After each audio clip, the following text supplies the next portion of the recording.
Hey everybody, welcome back to another episode of Swedenborg in Life. It's a special episode tonight. I feel like I've been saying that a lot. It's a special episode, but this one actually is legitimately special. We have a very special guest here with us. We have Pastor Howard Storm on the program, and as always, we're going to be taking live questions and comments. So if you want to ask Howard Storm something, get your questions in on YouTube or Facebook. We'll grab them and try to get to a few of them throughout the show. My name is Curtis Childs. I'm the host, as per usual, but it's not about me. It's about the knowledge. So let me introduce our guest. Pastor Howard Storm is a former art professor and chairman of the art department at Northern Kentucky University. He's best known as the author of the book My Descent into Death, about his near-death experience. He's appeared on NBC's Today Show, The Oprah Winfrey Show, 48 Hours, the Discovery Channel, Coast to Coast AM, but now, which I'm sure is his crowning achievement, he gets to be on our show tonight. So Howard, thanks so much for coming on the program.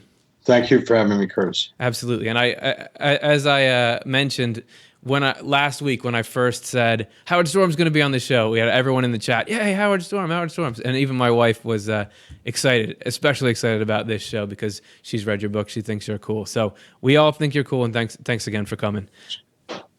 So I want to get to a bunch of stuff, and this, generally our show is about Swedenborg, and we're not going to stick on him the whole time. But the very first question, because you and I had talked before this, and you said you had come across Swedenborg's works and actually read a little bit of them. Would you just, how did you come across Swedenborg, and how did that interaction take place?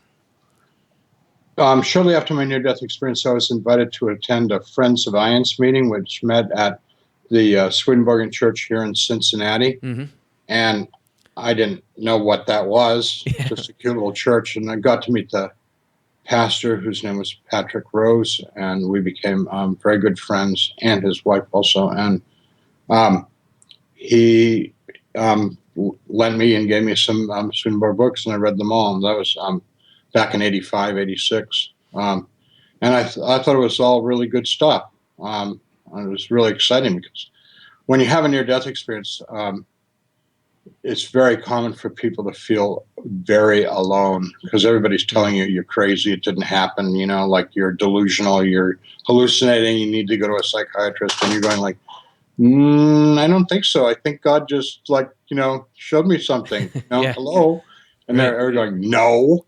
And including religious people. And a lot of people get burned out, but Swedenborgians are really open to this, near-death studies, for example, and I'm interested in ideas like the universe being filled with life on other planets, which was part of my near-death experience. Mm-hmm.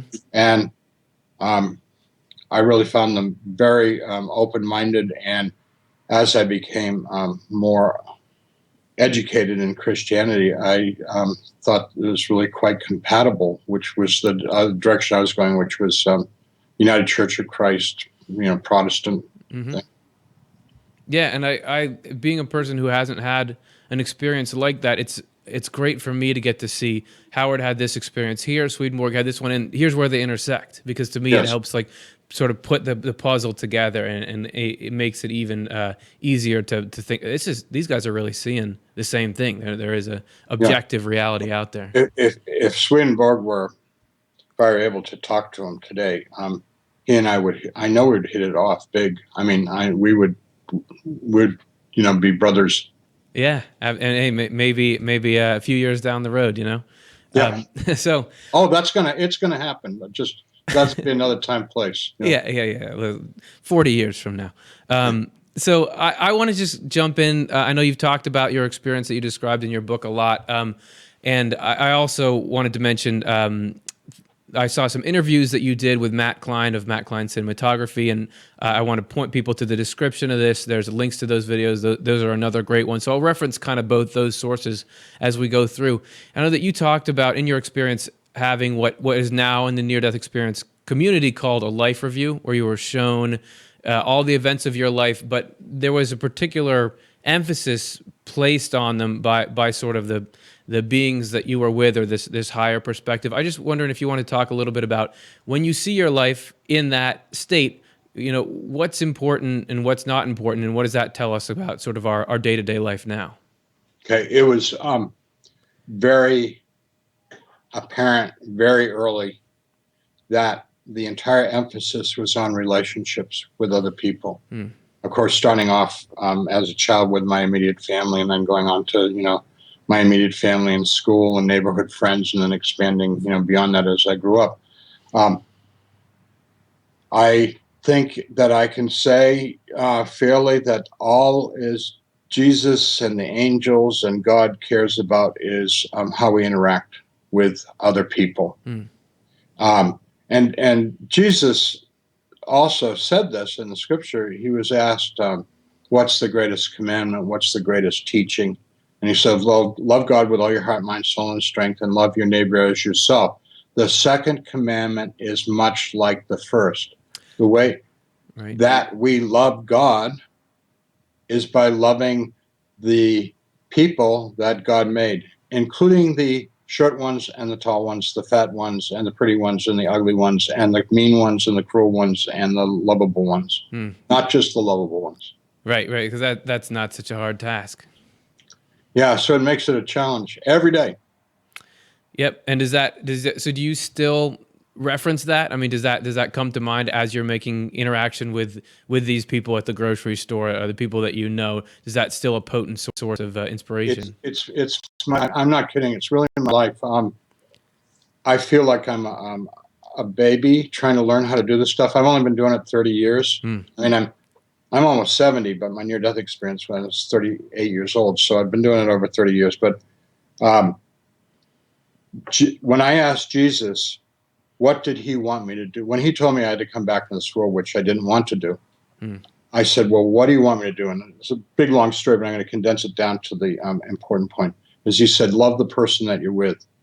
And I'm like, what? That, yeah, sure. Okay. But what do you want me to do? And he said, no, that's it. That's your whole purpose, is to love the person that you're with. So, like I'm at the grocery store, all the grocery stores here, they're all the cashiers are trained to say, did you find everything you were looking for? They all have the same script, and it's a hard one to make a conversation around, but I make jokes. I talk about they wear name tags, so I use their name. I mean, I was a server for 7 years. I know what it's like to deal with the public and be treated like you're a tool, like you're just an instrument, right. And usually very rudely and, it's very brusque. And so how's your day going? Yeah, like a person. Hey, boy, is it raining outside? Bro, you're lucky you're not out there. I'm going to get drenched taking these groceries. I mean, I'm not I'm not pretending that we're going to be best friends or anything. That would be an intrusion. It's obnoxious. I just be a human being with everybody. Be a human being with the server. Say please and thank you. Show a little courtesy. Look them in the eyes. And where it gets really challenging is when people are nasty to you, or when people are trying to rip you off. Hey, I'm not doing too good with the telemarketers. I got a confession to make. Father, forgive me. I absolve you. Thank you. Yeah, it's cool to hear. Like, you had this experience that's so overwhelming and so far out there, but yet what you come back with is very practical. Be friendly to the person at the grocery store. Yeah, kindness, kindness. A little bit of compassion. That's all God wants of us. And I know for a fact, because Jesus told me this, all he wants us to do is to give it a good try. Okay, so do your best. Yeah, because I hope I don't disappoint you, but I'm not Billy Graham. Didn't make. Let me check my notes. Yeah. Howard Storm. Okay. Yeah, I mean, I'm nothing special, honestly. I'm no big deal. And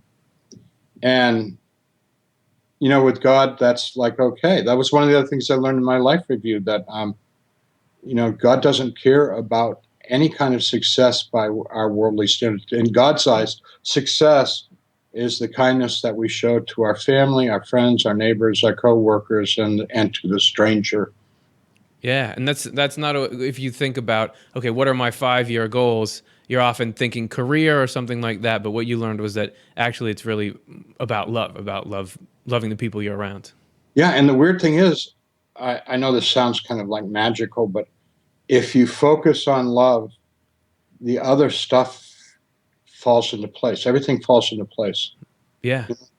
No, that sounds like it would work. I once heard somebody say, life is like a string of pearls.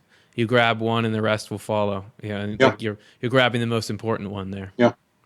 Okay, well, you mentioned talking to Jesus there, and that would probably be the first question for you that I had is what's it like meeting Jesus? You know, what's he like? Can you put that into words? Do you want to bring us a little bit back to that part of your experience? Yeah, I want to highlight a few things. First and most important is that his love for us is beyond any experience of love that we've ever had in our life. So I'm even reluctant to use the word love, but I'm not going to make up a word. His love is like our falling in love. That kind of like over the top crazy love that where we fall in love magnified by many, many times. Wow. The love that he expresses towards us. Secondly, and this is something that I think is really important that isn't talked about. He likes us. He made us. Yeah. He likes us. He made our nose, our eyes, our mind, our bodies. He put us in the life situation that we're in. He thinks we are the most adorable things in the world. I'm a grandparent by many times, and the only thing I can compare it to is like how we just love our grandchildren unconditionally, and they can do no wrong. They broke the precious china. Who cares? We'll get another one. Yeah. Not important. Right. And all we want. What do we want for our grandchildren? We just want them to live well, to be good people. Mm-hmm. And hopefully fulfill whatever potential they have in life. That's what we want for our grandkids. And that's what Jesus wants for us. That's why he doesn't want us to do stupid, bad things, because those are destructive. Yeah. And one more thing I want to point out is that Jesus has the best sense of humor in the whole world. And the reason why I know this is for a fact is because he thinks I'm funny. There we go. And my he wife doesn't think recognizes. I'm very funny. Matter of fact, a lot of times she thinks my jokes are terrible. And because I like to say silly things. I think it's amusing, and Yeah. Jesus thinks I'm amusing. Yeah. So therefore, he must have the greatest sense of humor in the world. Yeah, well, you can always say, "Oh, that one killed with Jesus." I don't know about you guys, but Yeah. well, yeah, that's awesome, and that's very, very different than the picture that some people have tried to paint of, an authoritative figure who is angry with you when you don't live up to standards. Yeah, and that's a terrible corruption. Mm-hmm. Because one of the reasons why I think I can support my understanding of Jesus is that if you just step back and look at the gospel records, he's mobbed all the time. He's constantly trying to get away from these mobs. Now, he was mobbed because he could heal people, and there was no medicine as we know it in his day. So that was one reason why he was mobbed. Another reason why he was mobbed was that he had wisdom and charisma that like just astounded people. But there's another reason why he was mobbed that people neglect to think about, because he was so beguiling, so charming, so winsome. He was not a person to be terrified of or to be afraid of. He actually told jokes. I had in my New Testament class in seminary, they were trying to explain some of his things are actually in the cultural context quite funny. Yeah. He used hyperbole a lot, which is like, I've told you this a million times. What's the matter with you? You're not listening. Right. I mean, it's like, that's the way he talked, idiomatic, Aramaic first century, Yeah, it doesn't always translate unless you know what you're looking for. Yeah. Well, I'd love to, we've been talking about really the feel good side of things. Something, of course, that struck many people about your account was this whole dark first half to it, that you needed to, or that you went through this experience. And this is actually where I want to bring in some similarities that I noticed between your experiences recorded and Swedenborg's. I want to talk about, there's a quote from Swedenborg in his book, Heaven and Hell. It's just like 2 lines. I'll read it now. But he says, "Heaven is differentiated into communities, and so is hell. Every spirit is a member of some community, is sustained by an inflow from it, and therefore acts in harmony with it. This is why we are united with heaven or hell, just as we are united with spirits. We are actually united to some community there, the community we belong to in respect to our affection or our love. For all heaven's communities are differentiated according to their affections for what is good and true, and all hell's communities according to their affections for what is evil and false." And I only mention that because, You talked about that you were at first when you had woken up out of your body, you got led along in this long journey by these beings that ended up being not nice at all, and they were doing all kinds of harm to you. Yet you described them a couple times. You said, "I didn't want to admit it, but these were my people." That you had some kind Yeah. of. Would you tell? So that to me sounds like this spiritual community. Would you tell me what that meant? If you had asked me before my experience if I was a good person, I would have said, "What's the matter with you, idiot? Of course I'm a good person. I gave $15 to the United Way last year. Yeah, You know, right. What's wrong with you? yeah. I was manipulative, um, completely self-absorbed. I thought because I was an artist and an art teacher, I thought that I was justified in that mindset. Matter of fact, it's kind of expected of like people in the arts, to just be, completely driven, alpha type, narcissistic people. And that's what I was. And that's not good. That's Mm, absolutely opposite of what God wants us to be like. And of course, opposite Jesus. So um, I know that those people that had at me were people just like me, people that thought they were good, thought they were great, thought they were wonderful, totally self-absorbed. But in the world that they had chosen, God didn't cast them into that place. They right. had chosen that place. They didn't understand the consequences of what they were getting into, although everybody's warned, but nobody believes it. The consequences that you go where you're stripped down to your essential nature, Mm-hmm. as Swedenborg described, Yep. and then in that world where there's no restraint, no laws, no rules, no police, no nothing to restrain behavior, people then begin to act out from their most base instincts. Mm-hmm. Yeah, and so the part of your experience overall was to recognize the them in you, so you could be separated from Yes, it. yes, Okay, yeah, and this kind of leads into the other Swedenborg quote I had, which has to do with this sort of we've been talking about the very light side of things and the very dark side of things, and sort of the clash between them. He wrote this in his book Secrets of Heaven, number 761. He says spiritual struggle is a battle inside us between the evil spirits and angels present with us, and we sense this conflict indistinctly in our conscience. Further vital information about this combat is that the angels constantly defend us and deflect the evil that the evil spirits intend against us. And that reminded me of you said in an interview that shortly after your experience, you actually could see something like this battle going on. Do you want to just describe that a little bit? yes. It went on for several months, but the problem was it was way more information than I could handle, and it wasn't just about me. I could see that struggle between the good and evil spirits, between the angels and the demons, if you will, Mm-hmm.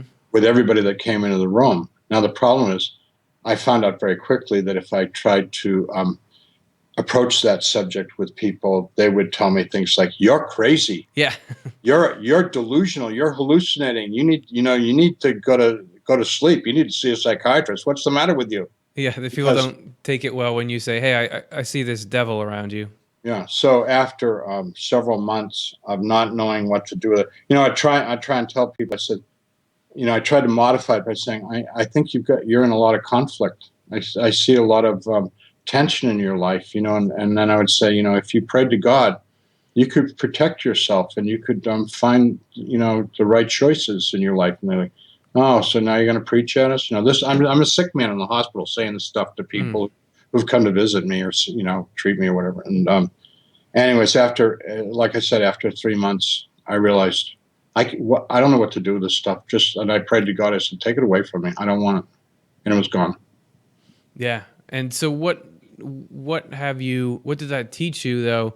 That do you still does that still stay with you, that the awareness of this struggle, and what can we as individuals do to come out on the right side of it? Well, because we are so hopelessly ignorant of the nature of the spiritual world doesn't deny its reality. Yeah. Therefore, what we have to do is to protect ourselves and the ones we love with prayer and with faith.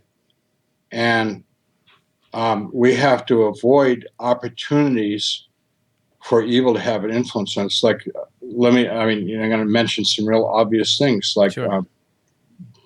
drunkenness and drugs are opportunities for demonic forces to come into our life. Passions that are destructive, like anger, greed, lust. Those are all opportunities because the way you get these demonic influences is not by, some people are satanic, but most people are not overtly satanic. They just they get greedy and they want and they want and they want and they want. And they're like, I'd do anything for that. I'd do anything for that. And that's all a demon needs to hear. Oh, really? You do anything? I'll show you a way. Right. Because one characteristic of the demonic is it lies. It promises you good. Like, for example, all over the United States, we're having a heroin epidemic. Mm-hmm. Now, who doesn't want to feel better? I want to feel better. I got aches and pains all the time. I'm an old man. I'd like to feel better. The heroin dealer offers young people an opportunity to feel better. And then they become addicted, and it destroys their lives and their families and society around them. If that isn't demonic, I don't know what is. Yeah. But you don't, when you're first offered it, you don't see all the consequences tied to it. Oh, you're told, hey, it's going to feel better. Don't worry, it's not addictive. It's free. Hey, have a hit. Yeah. And so Sounds like a good deal. Right. And so that's sort of the nature of all these evil things that are presented to us. The same thing with anger. Hey, it feels good to get even, but you don't realize that it's doing sort of a similar thing to the spirit. Right. So are there precautions that you take? Do you have like a sort of a daily routine or something to keep yourself safe? Well, that's why I believe in religion. The interesting thing in our society, you can talk about spirituality, but when you start being religious, all of a sudden it's like, oh no, I'm going to cut this interview off right now. Yeah, right. And so I'm a pastor, and I do things that you would hopefully expect a pastor to do. I pray frequently. I read scripture and I meditate on it, and I read other good stuff. I don't watch garbage on TV. Mm-hmm. I want to associate with people that I think are spiritually good people. They don't have to be Christians, but I want the spiritual people that are, that enhance my spirit rather than detract from it. Mm-hmm. So all of my friends are good people. And I kind of embarrassed by it because I really should be out there dealing with the dregs of society, and I don't very much. And most importantly, I try and keep my heart, my mind, and my soul focused on Jesus Christ as a real living presence in my life, because he knows everything. Mm-hmm. He knows everything I think. He knows everything I do. And so I want to live a life pleasing to him. So I can't hide anything from him. That's the problem with Jesus. He can't hide anything from him. So like if I'm feeling anger, what I do is I say, hey, Jesus, I'm getting really angry. That person really upset me. Will you help me? Will you help me work through this? And I got to go through a process because I'm not a saint. So I got to go through a process of looking at why am I angry? Why am I feeling so hurt? Why am I being so defensive, etc. Yeah. So, and it's not like expecting to not have those feelings. It's just about acknowledging, okay, I can get help with this from Jesus. Yeah, and we're not even going to talk about lust, right? We can talk about anything. Maybe our viewership would go up, but it's the reality of things. And so I remember hearing in your interview with Matt that when you first met Jesus, you were worried because you're like, he's going to know everything I thought. Yeah. Even when I was a teenager, are we sure we want to go there? Yeah. But he didn't seem to care. No, he knows the human nature better than we know our own nature. And there's an old Christian saying, God loves the sinner and hates the sin. Hmm. That is true, true, true. Jesus loves us, and he just doesn't want us to do things that are destructive to ourselves and to our relationships with one another. Hmm. And so, the negative things like greed and lust and drunkenness and stuff, it's not that they're inherently bad. They're just self-destructive and destructive to the people around us. Right, and that's a very different feel again from the. Sometimes you have people setting Jesus up as this person with very very high standards, and he's kind of testing you to see, are you good, are you worthy of me or not. But you're saying that the only reason he doesn't want us to do things is because he's worried about the welfare of us and the welfare of other people. Right, because the bottom line is he created us, every single one of us, to be amazing and wonderful by his standards. And that's what he would like to see happen in the world, where people had the possibility of living up to the full potential that he created us in. Yeah. Everybody's been given very special gifts, and in fact has the potential to accomplish a great deal in this world. And is that so? The sort of if we want to call it the hell state that you saw that those people were in, is that just a refusal of those gifts? Absolutely. And of course, the greatest gift of all, the greatest refusal of the gift is that what God represents is a benevolent world, a Mm. benevolent universe, a loving universe, that's what God represents. The Bible says God is love, and he's created a world where it could be a loving, nurturing world, and most especially towards children. Okay.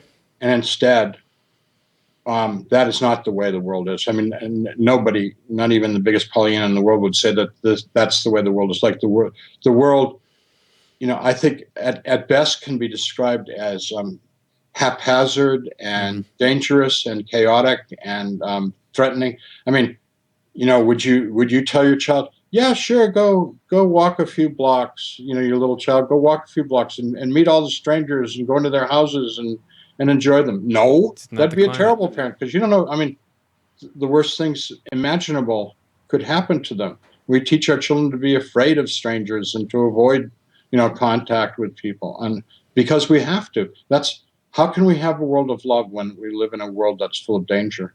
Yeah, and is the haphazard nature of it, this world that we're living in now, does that trace back to this larger clash between heaven and hell, or good and evil that you saw? Absolutely. And the sad thing is that we have the power through our faith, through our spiritual faith, to protect ourselves from evil. I mean, this might push some people's credibility to the limit, but I mean, I've participated in a number of exorcisms of homes, Hmm. when people have told me that there was some kind of, like, evil spirit going on in their house. Their children. I mean, most especially their children were being, constant nightmares at night. Hmm. Waking up in terror and stuff like that. And I'm happy to say that when we did the exorcisms, it all went away. No more nightmares. Good night's sleep for the parents and the children, stuff like that. We have the power through faith to make our world safe and sound. Yeah, and was that intimidating for you the first time you got invited to something like that? It wasn't intimidating. I didn't know whether I was doing it right or not, but Yeah. I guess I did it right. Yeah. Right. The I results. you know I walked around the house and said really strong from the heart prayers in every room. That was it. Yeah, that did it. I guess you can't argue with those results. Yeah. Well, so I want to bring in. We have questions from the audience. I wanted to take a look at a few of these. So let's pull up our first one. This is from YouTube, Rasaya. Mr. Storm, did you experience any of the things in hell described in Swedenborg's writings, or meet or speak with any people? So overall, Howard, what were your experiences with the hell side of things, and what were they like? I was taken by a committee to this place of darkness, and then when I realized that this was going very bad, very scary, I said I wouldn't go any further, and they told me I had further to go. And at that point, they turned on me, and they very slowly and methodically first tore me apart, and then violated me in every way that they possibly could, until there was nothing left of me. That was my interaction, and those are the people that I met and talked to. Mm-hmm. And that was right before you met Jesus, right? Yeah. Okay. So he pulled you out of that. All right. So let's take a look at the next question. This is from Yokopo. Can I ask about Howard's vision of the future? What do people do all day? What kind of houses do people live in? What did they wear? So this is from, I think, your book. You had a vision shown to you of the future. Yeah, Jesus said this is what the world's going to look like 200 years from now. That was in 1985. And there were a variety of ways that Jesus explained to me we were going to get to that future, some good and some bad. But I'll talk about the future. I didn't see any dwellings at all. Mm-hmm. People were in complete control of the people were connected telepathically over the entire earth and intergalactically, and they controlled the weather. And so the people would go like, things are a little dry, we need some rain, let's bring in some rain. And they would like all, invite the rain to come in, and the rain would come, and then it would go. People spent their time very, very, very dedicated to the nurturing of children. That was the primary focus of the future, was the nurturing and loving and educating and caring for children. As I said, I didn't see any dwellings at all. I don't know if they had any. My sense was they didn't. Mm-hmm. I could not perceive any technology. Someone has said to me, maybe the technology was so discreet you didn't recognize it, and I'm willing to say that that's certainly a possibility. But people wore a lot of ornaments, Mm-hmm. but it was all handmade, crafty stuff, and that may have disguised like technology, but I didn't see any applicational. There was no sickness, because when people got sick, the community would come around that person and they would pray for them, and they would be healed. When people had reached an age where they had felt that they had fulfilled everything they were put in this world to fulfill, the community would gather around them, and they said it was time for them to ascend to heaven, and everybody would pray and celebrate, and the person would lay down, and their bodies would stop functioning. It's beautiful. And so I know that, we're not there now, and that was in 85, you said. Has there been anything you've seen happening in this world between then and now that you've said, oh, maybe that's the ancestor to what comes in this vision? As I mentioned, Jesus both told me and showed me alternative future scenarios. Uh-huh. And one was very destructive and ugly, and another was very beautiful. And so I'm ultra vigilant, looking for signs of what I would call the Great Awakening or the Great Revival that's going to lead us into that future.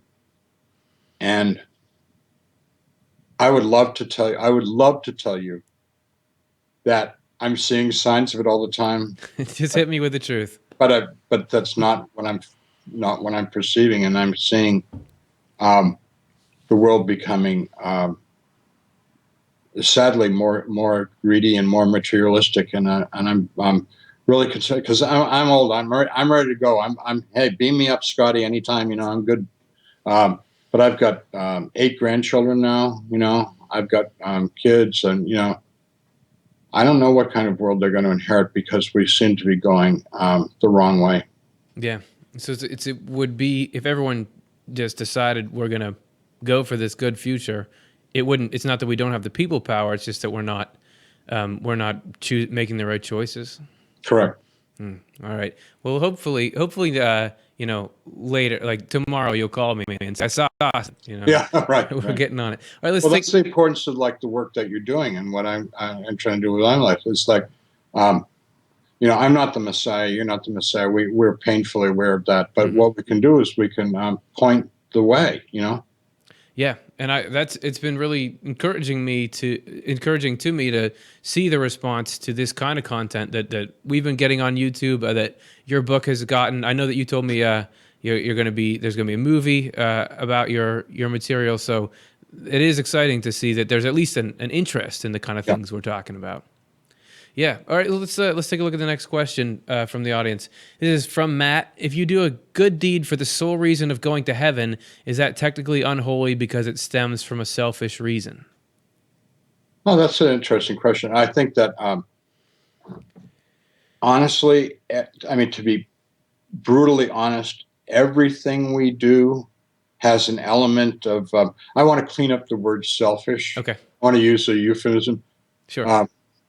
Enlightened self-interest. There we go. That's lawyer speak. Well, look, if I do something that's good for you, I know that it's good for me. Mm-hmm. And so I'm not going to knock myself out. I'm not going to beat myself up, worried about whether it was too much of my self-interest and not enough compassion for you, right? I mean, it's like there's a mixture in there. Mm-hmm.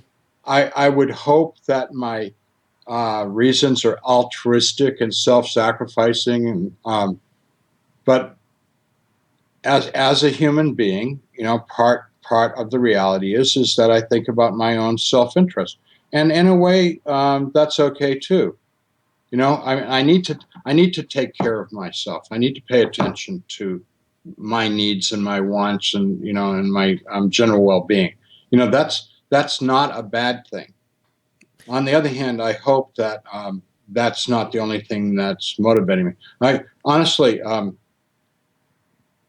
this may be a little hard for the caller to take, but I don't do things for the intention of getting into heaven, mm-hmm.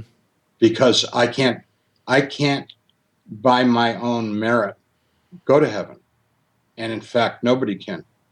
The only way I can get to heaven is through grace, through the gift of God that he gives us through Jesus Christ. So he says, if you believe in me, I'll come and take you to heaven. Like, he says that in the Bible, in the Gospel of John.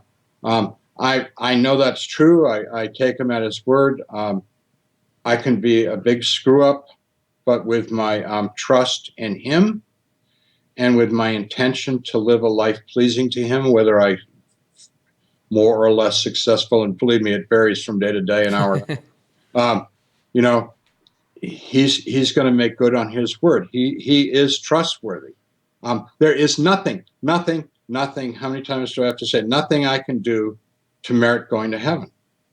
And I absolutely have no idea of how to get to heaven. Like, what do you do when you die? You when you die, you're like totally confused and lost. Trust me. Yeah. You don't know nothing. You can't get to heaven. The only way you're going to get to heaven is he says that if you've lived a life putting your trust in me, your faith in me, your hope in me, whatever, and try to do a reasonably, give it the old college try, so to speak. Right. You're good to go.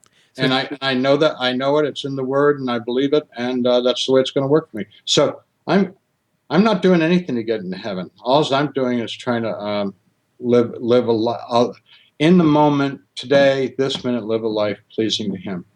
Yeah, and it sounds like it's really about the intent more than the results, even. You nailed it. Okay. Absolutely. You nailed it right there. Great. Good. Well, then. So once again, I'm not Billy Graham. Well, I'm just glad that I made my presence here worth it tonight. Yeah. In that one. All right, let's take a look at the next question. Joanna, how would Howard suggest that Christians function within a church if their perspective of Jesus' message is more liberal than traditional doctrine? Every church has its own personality. Mm-hmm. And what we want to do in our churches, and I'm speaking about this both as a layperson, because obviously I've been a layperson as well as being a pastor, is you can't hammer people. You can't force them into being kind of open-minded. Like, let me take some easy subject like homosexuality. Yeah, right. We'll just skim the surface here. Yeah. I believe that gay people have every bit as much right to be in the church and to be loved and accepted fully. I mean, okay, we're not going to talk about whether gay is a sin or not. We're all sinners. It's a level playing field. The Bible talks about lying over 360 times. It talks about homosexuality 5 times in the entire Bible. Right. God is much more concerned about us being liars than about what we're doing with our sexual apparatus. It is clearly not that big an issue. They're human beings, and they do deserve to be treated with love and respect. Now, you encounter people in the church who are homophobic, which means they have a psychotic, not an unhealthy response to homosexuality, and they're very, very difficult people to deal with because they're just full of fear and anger and hate and defensiveness and a lot of they really need professional psychiatric help. And how do you deal with them in church? So what can you do? What can you do in church? And I'm talking about this both as a pastor and as a layperson. You take people where they are, you love them, and you try and take them baby steps, small increments into knowing and caring for other people. Yeah. All right. Well, that's great, and that's practical, and that feels very like, if love is important, let's get the love first, Yeah. and then it'll sort itself out. Great. All right. Next one. Question is from DNX68. Do you still have contact with the spiritual world? Do you have enhanced psychic capabilities since your near-death experience? Yes. Would you say a little bit? Well, can you read my mind for the next question? Would you say a little more about what that's like? It's a heavy responsibility, and I don't take it lightly, and I don't like to talk about it because that seems like that's really egotistical. I feel, all right, I'll just be honest with you. I feel like I'm the most fortunate human being on the whole planet because Jesus and I are buddies. Yeah. We're close, and he tells me stuff, and I tell him stuff, and we hang together tight. Yeah, well, it's awesome. It's just that vision of it can be like that is inspiring. So I appreciate you sharing some of it with us here. Yeah. All right, great. Let's take a look at the next question. It's from Anima201. Howard, what kind of, and we've touched on this a bit, but what kind of spiritual practice do you recommend? Can you describe more in depth how you meditate, and what does Jesus think of our spiritual practices? First of all, I want to say it's all good, especially if we take on a discipline, that's been tried and tested. It's really interesting because we live in a time when everybody's looking for the newest craze, and it's so funny because a lot of this stuff is pretty ancient. Like, for example, you mentioned meditation, and that goes back to centering prayer, which is what the early Christians were doing from the get-go. And even, in fact, they formed a whole group of people called monks who would go off into the desert. And we're talking about the 3rd century, like within a few hundred years of people saying, I want to do centering prayer like all the time, not just, some of the time. So I'm going to go off and live in a cave, and hopefully people will throw some, barley my way once in a while and feed me. There's a monastery close by that I like to visit frequently because they pray all the time. They meditate all the time. So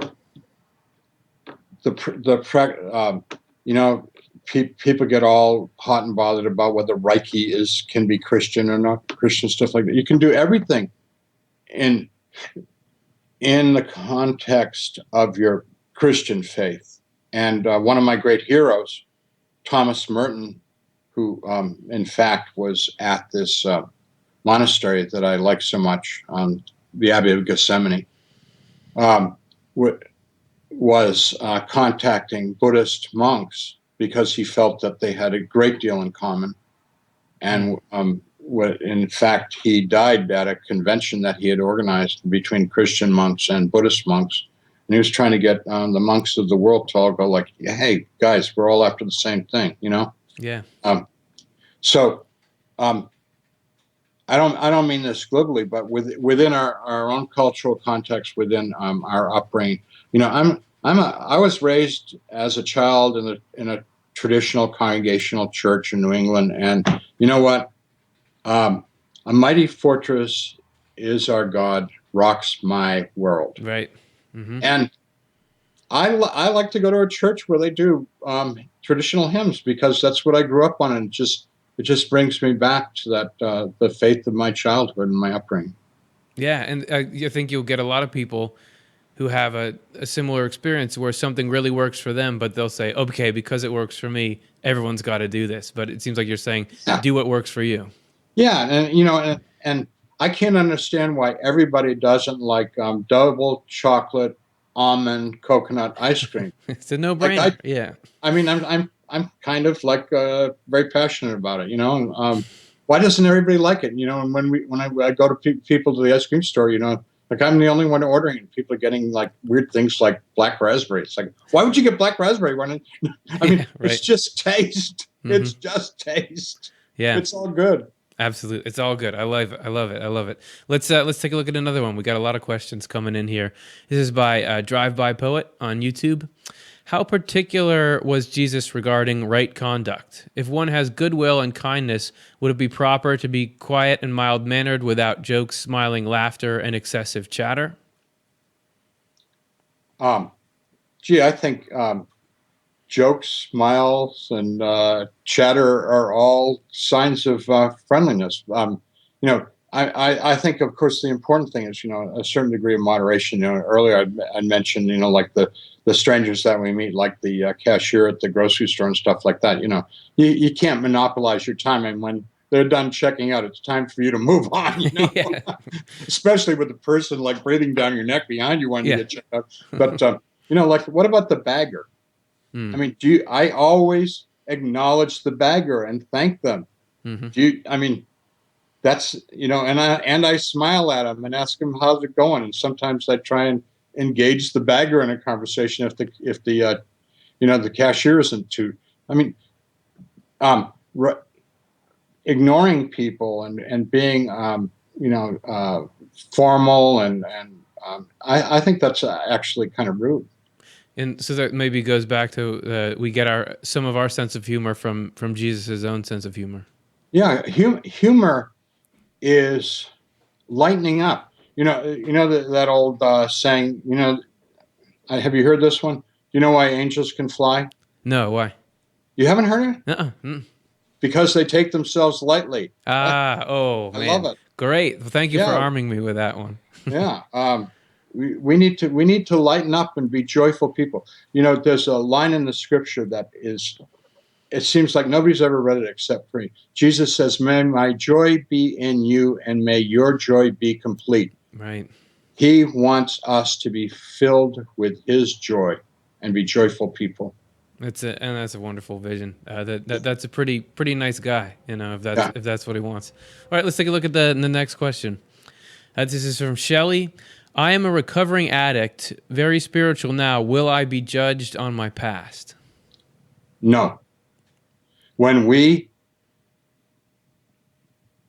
are straight up with God, and if this person's gone through recovery, I assume they've done the 12 steps, which is like the whole 12 steps thing is a complete God deal. So the 12 steps is more Christian than most Christians are Christian, Right. in my opinion. And I happen to be very familiar with the 12 steps because I was very involved with Al Anon. That's Family and Friends of Alcoholics for a long time. So I know all about the 12 steps, et cetera, and the traditions. When when you go through those steps, which is relying on a higher power and confessing your shortcomings and making amends, et cetera, et cetera. You've done everything that God could possibly ask of you. And you know what? Here's the incredible thing. It's all gone. It is all gone. You know, um, we one of the cool things about our faith is that we can be born anew every day, get a fresh start, and everything's behind us. God doesn't even keep a record of it anymore. It's incredible. God edits the book of life every day. Yeah. Good. So yeah, the things spill out the back there. We fill it up with new good pages. Yeah, and that's the sad thing about people that don't have any faith in God because they have to carry the burden of all that stuff all the time, and that burden is overwhelming. And did you feel like because you said before your experience, you didn't have really a belief in God. Did you feel like the way you carried burdens changed after your experience?